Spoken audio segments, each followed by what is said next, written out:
नमस्कार दोस्तों अगर मैं इस पेंडेमिक के समय पर अगर मैं इंडियन इकोनॉमी की बात करता हूँ तो मतलब कि हमें उसके बारे में बात ही नहीं करनी चाहिए क्योंकि ये इतनी ज़्यादा कम हो चुकी है। बाकी अगर मैं स्टोर्स की बात करते हैं जैसे कि गारमेंट्स की लाइन, क्लोथिंग की लाइन अगर मैं देखता हूँ तो काफ़ी ज़्यादा नीचे चली गई है। डिमांड पब्लिक कम हो चुकी है, कुछ पैसा नहीं आ रहा उनका और काफ़ी ज़्यादा प्रमाण में भी बहुत सारे बड़े-बड़े कंपनीज़ जो थे गारमेंट्स के वो भी बंद हो चुके हैं। यहाँ पर मैं गारमेंट्स की नहीं बात कर रहा हूँ या फिर और भी ऐसे कई सारे स्टोर्स हैं जैसे कि हार्डवेयर, इलेक्ट्रॉनिक्स, बहुत सारे स्टोर्स हैं जिसकी मैंने बात नहीं करनी चाहिए। वहाँ पर भी डिमांड इतनी ज़्यादा कम हो चुकी है, एम्प्लॉयज़ को भी फुल सैलरी नहीं मिल रहा है, उनको भी हाफ सैलरी मिल रहा है। साथ ही साथ जो प्रॉफिट होता था वो भी ज़्यादा कम हो चुका है और उनकी उनकी भी जो कुल मिला के वैल्यू थी वो भी कम हो चुकी है। मतलब कि इंडियन इकोनॉमी इस बार बहुत ज़्यादा नीचे गिर चुकी है इस पेंडेमिक की वजह से।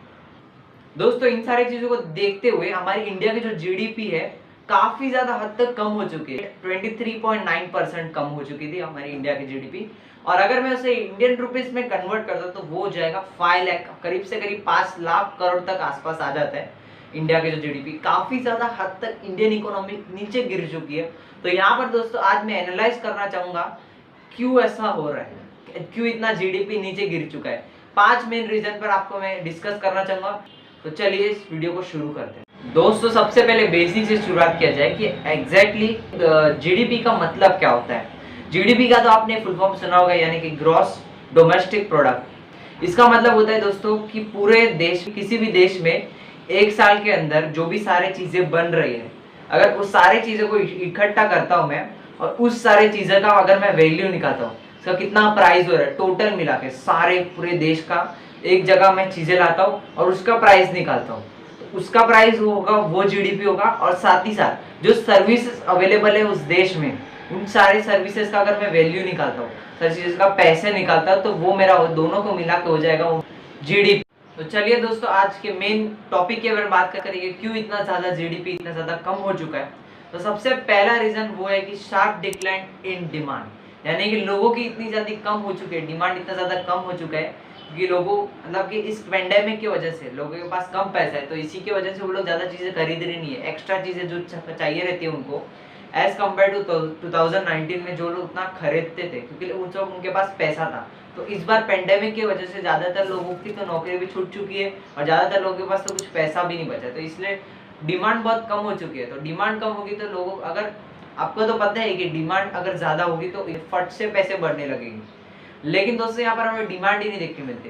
तो अगर डिमांड रहेगी तो प्रोडक्ट जो बना रहे हैं उन लोगों को भी ज्यादा प्रोडक्शन करना पड़ेगा। अगर डिमांड ज्यादा रहेगी तो हमारा जीडीपी ज्यादा होगा, क्योंकि प्रोडक्शन आपको बताया था कि जीडीपी का मतलब होता है जो प्रोडक्शन का अगर मैं उसकी वैल्यू निकालता तो वो हो जाएगी मेरी जीडीपी।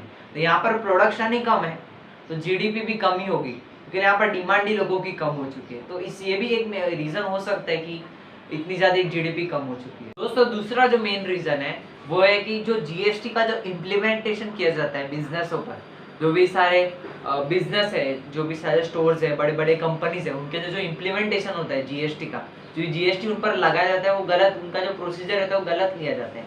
यानी कि देखा जाए तो इंडियन गवर्नमेंट के पास इतना ज्यादा पैसा आता है जीएसटी के जरिए, और टैक्स में वो लोग एक महीने में 1 लाख करोड़ टैक्स जमा कर लेते हैं।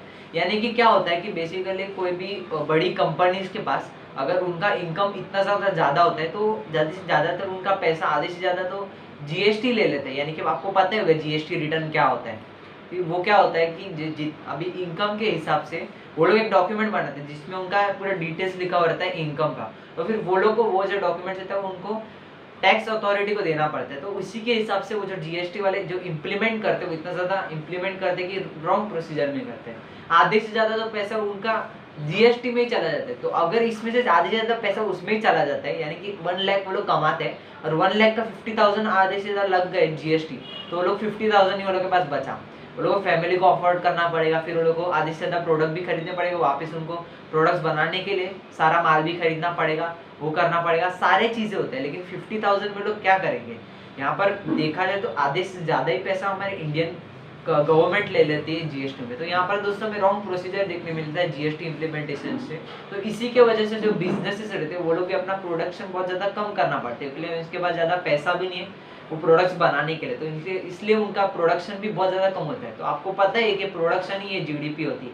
तो इसी के वजह से यहाँ पर जो जीडीपी है, इसलिए ये भी एक रीजन हो सकता है कि जीडीपी इतना ज्यादा कम हो चुका है। दोस्तों तीसरा मेन रीजन यहाँ पर मैं बात करना चाहूंगा एग्रीकल्चर के बारे में। जी हाँ दोस्तों, आप तो सोचोगे कि एग्रीकल्चर का क्या हमारा यहाँ पर जीडीपी का इतना ज्यादा लेना, ऐसा कुछ नहीं है दोस्तों। यहाँ पर एग्रीकल्चर जो है 50% देता है अपने टोटल इंडियन जीडीपी में।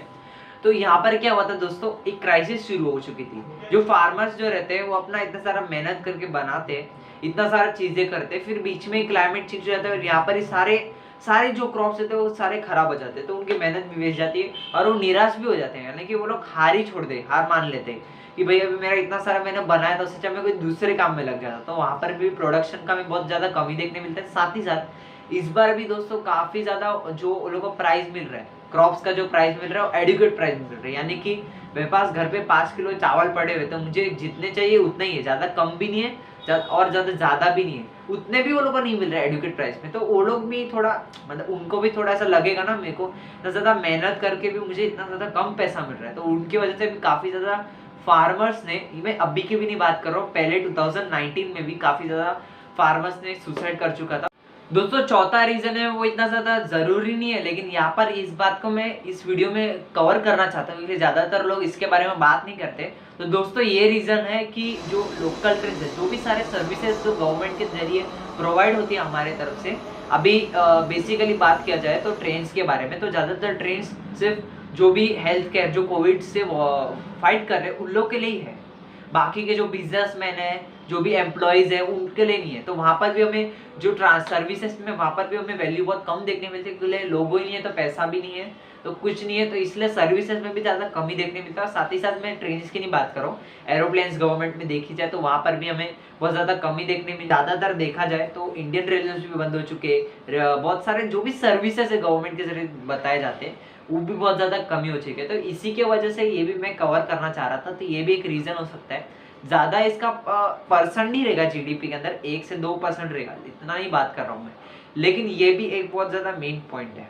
दोस्तों लास्ट रीजन यहाँ पर मैं कवर करना चाहूंगा सारे स्टोर्स, यानी कि स्टोर्स में देखा जाए तो क्लोथिंग, जो भी कपड़े के जो स्टोर्स रहते हैं, और यहाँ पर मैं इलेक्ट्रॉनिक्स स्टोर की बात करना चाहूंगा। दोस्तों फर्स्ट ऑफ ऑल हम बात कर लेते हैं इलेक्ट्रॉनिक स्टोर के बारे में। यानी कि देखा जाए तो दोस्तों हमारे घर पे मतलब कि जो भी बेसिक नीड्स रहते हैं वही हम खरीदेंगे। ऑब्वियसली बात है कि आप तो अपने जो बेसिक नीड्स है वही आप खरीदेंगे, जो भी जरूरतमंद चीजें वही आप खरीदेंगे, क्यों आप एक्स्ट्रा इलेक्ट्रॉनिक्स के स्टफ खरीदेंगे। इसलिए यहाँ पर दोस्तों इलेक्ट्रॉनिक में हमें ज्यादा कम प्रोडक्शन देखने मिलता है, क्योंकि कंपनी मैन्युफैक्चर बहुत कम करना कर देंगे, क्योंकि वो लोगों को पता है कि यहाँ पर डिमांड नहीं है पब्लिक की, इसलिए वो लोग भी मैन्युफैक्चर बहुत कम कर देंगे। दोस्तों ये तो बात होगी इलेक्ट्रॉनिक्स की। अगर मैं यहाँ पर कपड़े की बात करता हूँ तो वहाँ पर भी काफी ज्यादा हमें कमी देखने मिलते हैं। सबसे वर्स्ट लाइन हमें देखने मिलते हैं कपड़े में, क्योंकि दोस्तों यहाँ पर कोई कपड़ा क्यों खरीदना चाहेगा, सब लोग घर पे बैठे, किसी का कुछ हो रहा नहीं है, किसी के कुछ ज्यादातर फंक्शन नहीं देखने मिलते, तो वो लोग अपने कपड़े क्यों खरीदने चाहिए। तो यहाँ पर मैन्युफैक्चरर को तो पता ही है कि भाई कोई खरीद रहा नहीं तो हम क्यों बनाया नए नए प्रोडक्ट, जितना है उतने में रखते, जो मिलता है वही हम बेचते हैं, बस ऐसा ही करेंगे। तो इसलिए यहाँ पर भी ये दोनों चीजें में हमें प्रोडक्शन बहुत कमी देखने मिलती है। तो दोस्तों ये सारे स्टॉप, तो इसलिए दोस्तों ये भी एक रीजन हो सकता है कि जीडीपी कम हुई, सारे दोनों के प्रोडक्शन की वजह से। मैं यहाँ पर इलेक्ट्रॉनिक्स और क्लोथिंग की नहीं बात कर रहा हूँ, अभी काफी सारे स्टोर्स हैं जिनके प्रोडक्शन भी कम हुए थे, लेकिन यहाँ पर दोस्तों ये जो दोनों भी इलेक्ट्रॉनिक्स और अपने जो दोनों भी लाइन है, इलेक्ट्रॉनिक और क्लोथिंग की जो लाइन है बहुत ही ज्यादा वर्स्ट चल रही है, इसलिए मैं इस टॉपिक पर बात करना चाह रहा था। तो दोस्तों ये भी एक रीजन हो सकता है कि जीडीपी इत्यादि कम हो चुकी है। दोस्तों बस था ये 5 मेन रीजन थे कि जीडीपी 23.9% से कम हो चुकी है। अगर आपको ये वीडियो पसंद आता है तो इस वीडियो को ज़्यादा से ज़्यादा अपने फ्रेंड्स के साथ शेयर कीजिए, अपने फ्रेंड्स को भी बताइएगा कि क्यों जीडीपी इतनी ज़्यादा कम हो चुकी है। तो अगर आपको ये वीडियो पसंद आता है तो इस वीडियो को लाइक कर देना, चैनल को अभी तक सब्सक्राइब नहीं किया है तो भाई जल्दी से जल्दी सब्सक्राइब भी कर लेना, ताकि मैं ऐसे रेगुलर कंटेंट लाते रहूँ। आज के लिए इतना, तो दोस्तों धन्यवाद।